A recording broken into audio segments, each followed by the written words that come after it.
ബഹ്റിനിലെ അമേരിക്കയുടെ നാവിക താവളത്തിന് നേരെ ഇറാൻ നടത്തിയ അതിശക്തമായ മിസൈൽ ആക്രമണം. 20-ലധികം അമേരിക്കൻ സൈനികരെ കാലപുരിക്ക് അയച്ചു എന്നുള്ള ഇറാന്റെ വീമ്പിളക്കൽ. തൊട്ടുപിറകെ ഇറാനിൽ അമേരിക്ക നടത്തിയ സർജിക്കൽ സ്ട്രൈക്കും. എന്താണ് ശരിക്കും സംഭവിച്ചത്? മനാമയിലെ 5-ാം കപ്പൽപ്പടയെ ലക്ഷ്യമിട്ടുകൊണ്ട് മറുഭാഗത്ത് ഇറാൻ നടത്തിയ മിസൈൽ ഡ്രോൺ വർഷം. എന്തായിരുന്നു ശരിക്കും അവിടെ സംഭവിച്ചത്? അമേരിക്ക അതിനെ പൂർണ്ണമായും നിഷേധിക്കുന്നു. സൈനികരെ ഒക്കെ തന്നെ ബങ്കറിനുള്ളിലാക്കി സംരക്ഷിച്ചു, സുരക്ഷിത വലയം നൽകിയെന്നാണ് നിലവിൽ അമേരിക്ക പറയുന്നത്. ഇതിന് തൊട്ടുപിറകെ മെഡിറ്ററേനിയൻ മേഖലയിൽ അമേരിക്കൻ നാവികസേനയുടെ 3-ാമത്തെ വിമാനവാഹിനി കപ്പൽ കൂടി ഇറക്കിയിരിക്കുന്നു, USS ജോർജ് H.W. ബുഷ്. ഇനി യുദ്ധം അതിഭീകരമാകും എന്നുള്ള കാര്യത്തിൽ സംശയമില്ല. പശ്ചിമേഷ്യൻ സംഘർഷം തുടരുന്ന സാഹചര്യത്തിലായിരുന്നു ബഹ്റിനിലെ അമേരിക്കൻ നാവികസേന ആസ്ഥാനത്തിന് നേരെ ഇറാന്റെ അതിശക്തമായ ആക്രമണമുണ്ടായത്. മനാമയിലെ ജുഫൈറിൽ സ്ഥിതി ചെയ്യുന്ന അമേരിക്കയുടെ 5-ാം കപ്പൽപ്പടയുടെ ആസ്ഥാനത്തിന് നേർക്കാണ് ഇറാന്റെ മിസൈൽ ഡ്രോൺ ആക്രമണമുണ്ടായത്. ആക്രമണത്തിൽ 21 അമേരിക്കൻ സൈനികർ കൊല്ലപ്പെട്ടുവെന്ന് ടെഹ്റാൻ ടൈംസ്, ഇറാന്റെ ഔദ്യോഗിക മാധ്യമം തന്നെ റിപ്പോർട്ട് ചെയ്തു. അമേരിക്ക ഇസ്രായേൽ സംയുക്ത ആക്രമണത്തിനുള്ള കൃത്യമായ മറുപടി, കനത്ത പ്രത്യാക്രമണം എന്ന രീതിയിലാണ് ഇറാൻ ഇതിനെക്കുറിച്ച് അവകാശപ്പെട്ടത്. ആക്രമണത്തിൽ 5-ാം കപ്പൽപ്പടയുടെ ആസ്ഥാനത്തെ റഡാർ സംവിധാനങ്ങളെ ഭേദിക്കാൻ തങ്ങൾക്ക് കഴിഞ്ഞു. അവിടെയുണ്ടായിരുന്ന കെട്ടിടങ്ങൾ, അവരുടെ സാറ്റലൈറ്റ് കമ്മ്യൂണിക്കേഷൻ ടെർമിനലുകൾ എന്നിവയൊക്കെ തന്നെ തച്ചു തകർത്തുവെന്നാണ് ഇറാൻ വ്യക്തമാക്കുന്നത്. പക്ഷേ അമേരിക്ക ഇതിനെ പൂർണ്ണമായും നിഷേധിക്കുന്നു.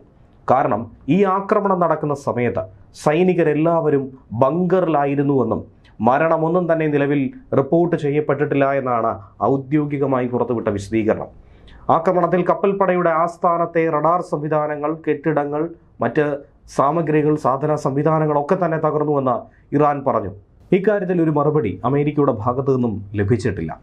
ഫെബ്രുവരി 28-ാം തീയതി ഇസ്ലാമിക് റവല്യൂഷണറി ഗാർഡ് കോർപ്സ് സമാനമായ രീതിയിൽ അമേരിക്കയുടെ നാവിക സേനയുടെ 5-ാം കപ്പൽപ്പട ആസ്ഥാനത്തിന് നേർക്കൊരു മിസൈൽ ആക്രമണം നടത്തി. അതിൻ്റെ പ്രത്യാക്രമണമായിരുന്നു, മറുപടിയായിരുന്നു മാർച്ച് 6-ാം തീയതി ഇന്ത്യൻ മഹാസമുദ്രത്തിൽ വെച്ച് ഇറാന്റെ യുദ്ധക്കപ്പലിനെ അമേരിക്കൻ അന്തർവാഹിനി ആക്രമിച്ച് തകർത്തത്. ഐറിസ് ദേന നമുക്കറിയാം. ബഹ്റിനിലെ അമേരിക്കൻ നാവികസേന ആസ്ഥാനത്തിന് നേരെ ബലിസ്റ്റിക് മിസൈലുകളും ഷഹീദ് 136 എന്നീ ഡ്രോണുകളും ഉപയോഗിച്ചായിരുന്നു ഇത്തവണ ഇറാൻ നടത്തിയ ആക്രമണം.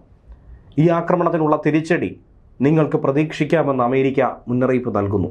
സൈനികർ സുരക്ഷിതമാണ്, മരണം സംഭവിച്ചില്ല എന്ന് അമേരിക്ക പറയുമ്പോഴും അവരുടെ സാറ്റലൈറ്റ് കമ്മ്യൂണിക്കേഷൻ ടെർമിനലുകൾ അടക്കം, സർവീസ് കെട്ടിടങ്ങളടക്കം തകർന്നു കിടക്കുന്ന ഉപഗ്രഹ ചിത്രങ്ങൾ ഇതിനോടകം തന്നെ പുറത്തു വന്നിട്ടുണ്ട്. ഇരു രാജ്യങ്ങളും തമ്മിൽ കടുത്ത നാവിക വ്യോമ യുദ്ധം ഇനി വരും ദിവസങ്ങളിൽ നമുക്ക് കാണാമെന്ന് തന്നെയാണ് ഇതിലൂടെ മനസ്സിലാക്കേണ്ടത്. ഇറാന്റെ അത്യാധുനിക യുദ്ധക്കപ്പലായിട്ടുള്ള ഐറിസ് ദേനയിലേക്ക് അമേരിക്കൻ അന്തർവാഹിനി ടോർപിഡോ ഉപയോഗിച്ച് തകർത്തതിന് പിന്നാലെ തന്നെ വ്യക്തമായ സന്ദേശം പുറത്തു വന്നു കഴിഞ്ഞു. 2-ാം ലോക മഹായുദ്ധത്തിന് ശേഷം ഇതാദ്യമായിട്ടാണ് ഒരു അമേരിക്കൻ സബ്മറൈൻ അന്തർവാഹിനി ശത്രു രാജ്യത്തിൻ്റെ കപ്പൽ ടോർപിഡോ ഉപയോഗിച്ച് തകർക്കുന്നത്. ഇതിന് പിറകെയാണ് ഇപ്പോൾ മനാമയിൽ പിന്നെയും ശക്തമായ ആക്രമണമുണ്ട് എന്നുള്ളത് മനസ്സിലാക്കാൻ കഴിയുന്നത്. എന്തിനാണ് ഇറാൻ 5-ാം കപ്പൽപ്പടയെ ലക്ഷ്യം വയ്ക്കുന്നത്? നിലവിലുള്ളതിൽ വെച്ച് അമേരിക്കയെ ഏറ്റവും അധികം വേദനിപ്പിക്കാൻ കഴിയുന്ന, അമേരിക്കയ്ക്ക് മുറിവുണ്ടാക്കാൻ കഴിയുന്ന ഒരാക്രമണം തന്നെയായിരിക്കും 5-ാം കപ്പൽപ്പടയെ തകർക്കുക എന്നുള്ളത്. അറബിക്കടൽ, ചെങ്കടൽ, പേർഷ്യൻ ഗൾഫ് എന്നിവിടങ്ങളിൽ അമേരിക്കൻ സൈനിക നീക്കങ്ങളുടെ നിയന്ത്രണ കേന്ദ്രം കൂടിയാണ് ബഹ്റിനിലെ ഈ ആസ്ഥാനം, 5-ാം കപ്പൽപ്പടയുടെ ആസ്ഥാന മേഖല. ഏകദേശം 8300 സൈനികരാണ് ഇവിടെയുള്ളത്. ആഗോള എണ്ണ വ്യാപാരത്തിൻ്റെ ഏറ്റവും പ്രധാന കേന്ദ്രമായിട്ടുള്ള സ്ട്രെയ്റ്റ് ഓഫ് ഹോർമുസ് കടലിടുക്കിൻ്റെ സംരക്ഷണ ചുമതല അടക്കം ഈ കപ്പൽപ്പടയ്ക്ക് മുന്നിലുണ്ട്. യുദ്ധം മുറുകിയതോടെ ഹോർമുസ് കടലിടുക്ക് ഇറാൻ ഭാഗികമായി അടച്ചു. അതിലൂടെ കടന്നുപോകുന്ന കപ്പലുകൾക്ക് സുരക്ഷ നൽകില്ല എന്ന് ഇറാൻ മുന്നറിയിപ്പ് നൽകി, വെടിവെച്ചിടുമെന്ന ഭീഷണിയും. ഇതിനിടയിൽ ഹോർമുസിൽ സുരക്ഷ ഒരുക്കാമെന്ന് അമേരിക്കയുടെ വാഗ്ദാനം. ആഗോള എണ്ണ വിപണിയിൽ തന്നെ വലിയ പ്രതിസന്ധിയാണ് ഇതേ തുടർന്നിപ്പോൾ സൃഷ്ടിക്കപ്പെട്ടിരിക്കുന്നത്. കപ്പലുകൾക്ക് സുരക്ഷ ഒരുക്കാൻ അമേരിക്കൻ നേവി സീലുകൾ അകമ്പടി സേവിക്കുമെന്ന് കഴിഞ്ഞ ദിവസം ട്രംപ് പ്രഖ്യാപിച്ചത് ഈ ഒരു സാഹചര്യത്തിൽ കൂടിയാണ്. അതുകൊണ്ട് തന്നെയാണ് 5-ാം കപ്പൽപ്പട തകർക്കുക എന്നുള്ളത് ഇറാനെ സംബന്ധിച്ച് ഒരു അഭിമാന വിഷയമായി തന്നെ നിലനിൽക്കുന്നത്. അതേസമയം സൗദി അറേബ്യയുടെ തലസ്ഥാനമായിട്ടുള്ള റിയാദിലെ നയതന്ത്ര മേഖലയെയും എണ്ണപ്പാടങ്ങളെയും ലക്ഷ്യമിട്ടുകൊണ്ട് 33ഓളം ഡ്രോണുകളാണ് പറന്നെത്തിയത്. പ്രതിരോധ സേന കൃത്യമായി തന്നെ ഇന്റർസെപ്റ്റ് ചെയ്ത് വെടിവെച്ചിട്ടു എന്നാണ് മനസ്സിലാക്കാൻ കഴിയുന്നത്. നിലവിൽ ആളപായമോ നാശനഷ്ടങ്ങളോ ഒന്നും തന്നെ ഇല്ലാതെ ഈ ആക്രമണ ശ്രമത്തെ വിജയകരമായി തകർത്തുവെന്നാണ് പ്രതിരോധ മന്ത്രാലയം പറയുന്നത്. റിയാദിലെ ഡിപ്ലോമാറ്റിക് ക്വാർട്ടർ ലക്ഷ്യമിട്ട് വന്ന ഡ്രോൺ തകർത്തെറിഞ്ഞുവെന്ന് പ്രതിരോധ മന്ത്രാലയ വക്താവ് ബ്രിഗേഡിയർ ജനറൽ തുർക്കി അൽ മാലിക് അറിയിച്ചു. ആക്രമണ ശ്രമത്തിൽ ആളപായം, നാശനഷ്ടങ്ങളൊന്നും തന്നെ റിപ്പോർട്ട് ചെയ്യപ്പെട്ടിട്ടില്ല. റിയാദിന്റെ കിഴക്കൻ മേഖലയിൽ നിന്നും 18 ഡ്രോണുകളും വ്യോമാതിർത്തിക്കുള്ളിൽ കടന്ന 8 ഡ്രോണുകളുമാണ് തകർത്തത്. നഗരത്തിന്റെ വിവിധ ഭാഗങ്ങളിൽ ലക്ഷ്യമിട്ടെത്തിയിട്ടുള്ള മറ്റ് 6ഓളം ഡ്രോണുകളെ വെടിവെച്ചിടാൻ കഴിഞ്ഞു. റുബുൽ ഖാലി മേഖലയിലൂടെ ഷൈബ എണ്ണപ്പാടം ലക്ഷ്യമിട്ട് നീങ്ങിയ ഡ്രോണും സൈന്യം തകർത്തെറിഞ്ഞിട്ടുണ്ട്. ശനിയാഴ്ച അൽ ഖർജിലെ അമീർ സുൽത്താൻ എയർബേസ് ലക്ഷ്യമിട്ട് തൊടുത്തുവിട്ട 2 ബലിസ്റ്റിക് മിസൈലുകൾ പ്രതിരോധ സേനയ്ക്ക് തകർക്കാൻ കഴിഞ്ഞു. മറ്റൊരു മിസൈലാകട്ടെ വെന്നുപതിച്ചു. അത് ജനവാസ മേഖലയിലായിരുന്നു എന്നാണ് മനസ്സിലാക്കാൻ കഴിയുന്നത്. സൗദിയുടെ ആഭ്യന്തര സുരക്ഷയും സാമ്പത്തിക കേന്ദ്രങ്ങളും ലക്ഷ്യമിട്ട് ഇറാൻ ഇങ്ങനെ ഒരു ആക്രമണം നടത്തുന്നത് രാജ്യത്തിന് നേർക്കുള്ള ആക്രമണമായി തന്നെയാണ് നോക്കിക്കാണുന്നത്.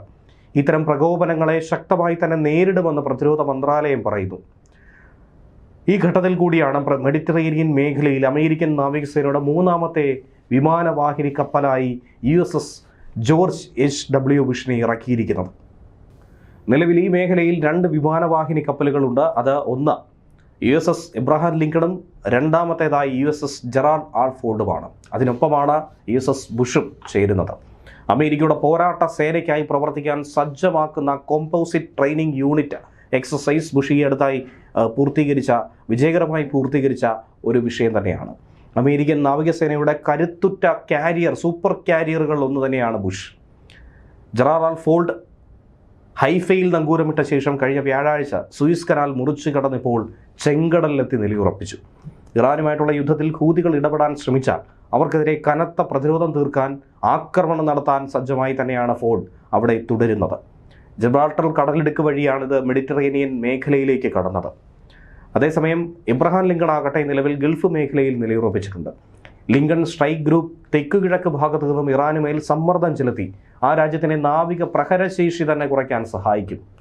മേഖലയിൽ 3ാമത്തെ വിമാനവാഹിനി കപ്പൽ കൂടിയായിട്ടുള്ള ബുഷ് എത്തുമ്പോൾ മെഡിറ്ററേനിയൻ ഗൾഫ് മേഖലകളുടെ സൈനിക ആധിപത്യം ഉറപ്പിക്കാൻ തന്നെയാണ് അമേരിക്ക ലക്ഷ്യമിടുന്നത്.